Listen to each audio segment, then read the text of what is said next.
Hey, Utah Mammoth fans, tusks up, and welcome into your Utah Mammoth Daily update. All right, so here we go.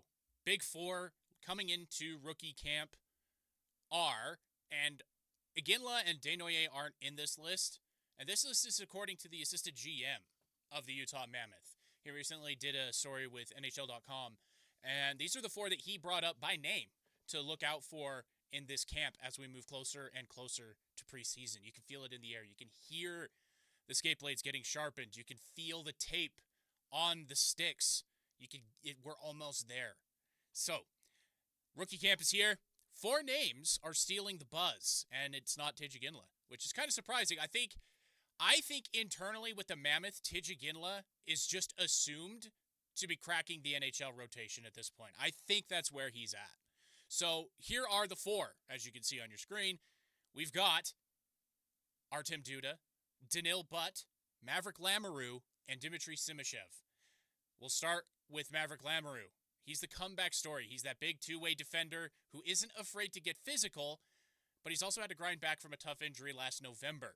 If he comes in healthy and sharp, which he kind of looked so earlier in camp this year, you can see him slide into real NHL minutes faster than people expect. And those names that I keep bringing up every day better have one eye over their shoulder because Lamoureux's coming up hot. And then someone else that I just haven't been talking about that has kind of snuck under my radar personally, you've got Artem Duda. And this kid is vastly underrated. He's steady, he's poised, and sneaky productive. Almost half a point a game in his first professional season with the Tucson Roadrunners. He's the type of guy you don't notice until suddenly he's been on the ice for 2 minutes and nothing bad happened. That's gold for a defenseman. And then the duo that everybody's talking about, myself included, Danil Butt and Dmitry Simashev. These two already have chemistry from their KHL days. I've said it before, they won a title over there. Butt's a big body who can finish, and Simashev is this silky skater who sets everything up. And together, they could be future cornerstones. Bottom line, this rookie camp isn't just filler. 2 or 3 guys could be making a serious push, count 4 with Tej Iginla, for the main roster. That's exciting. Speaking of exciting, Dmitry Simashev. From camp MVP to NHL ready. Well, let's zero in on Dmitry Simashev. He was the MVP of development camp. And everybody's talking about his skating for a guy his size. He's huge. He's calm with the puck. He's strong defensively. And he looks like the type of player you can build a blue line around, like a Sergachev, a younger Sergachev. Here's the question, though. Is he ready now? The Mammoth have veterans on defense. Sure. I've talked about them way too much. But Simashev is the kind of talent who forces coaches to make those tough calls, forces GMs to earn their wage.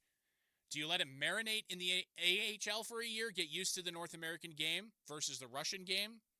Or do you throw him into the fire right away and just let him grow on NHL ice? My take, he's closer than most people think. I say the kid doesn't play scared, and if he shows out in rookie camp and preseason, I wouldn't be shocked to see him make the opening night roster and a difficult decision being made by Bill Armstrong and Andre Turgeon.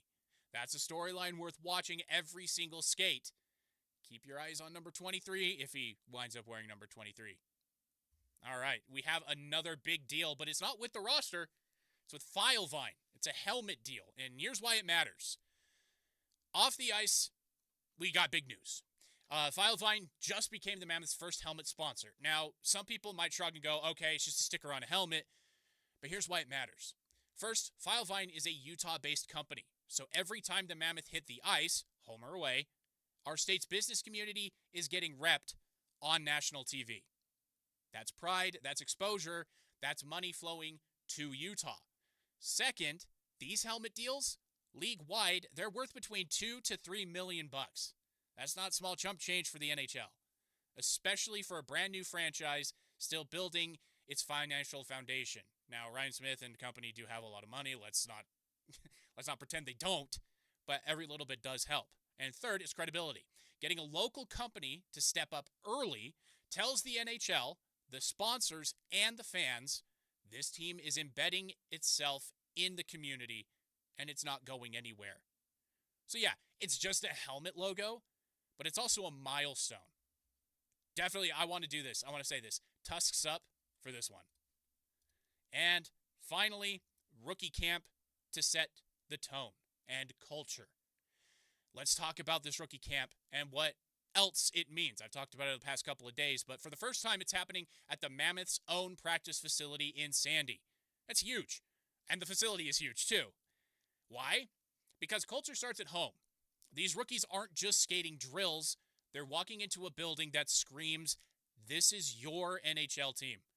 No more borrowing space, no more half measures, no more playing on a college campus in front of 3,000 people.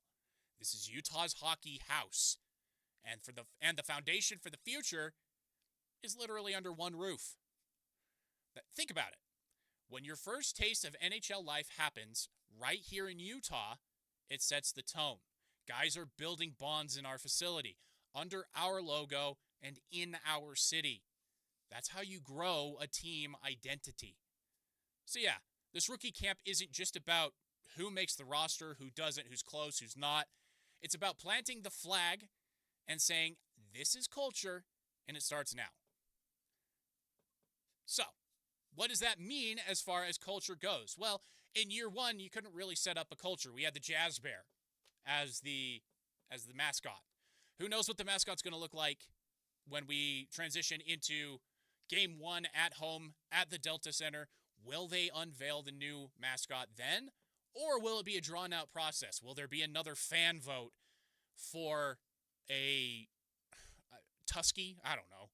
That wothat would have been great, actually. I just thought of it.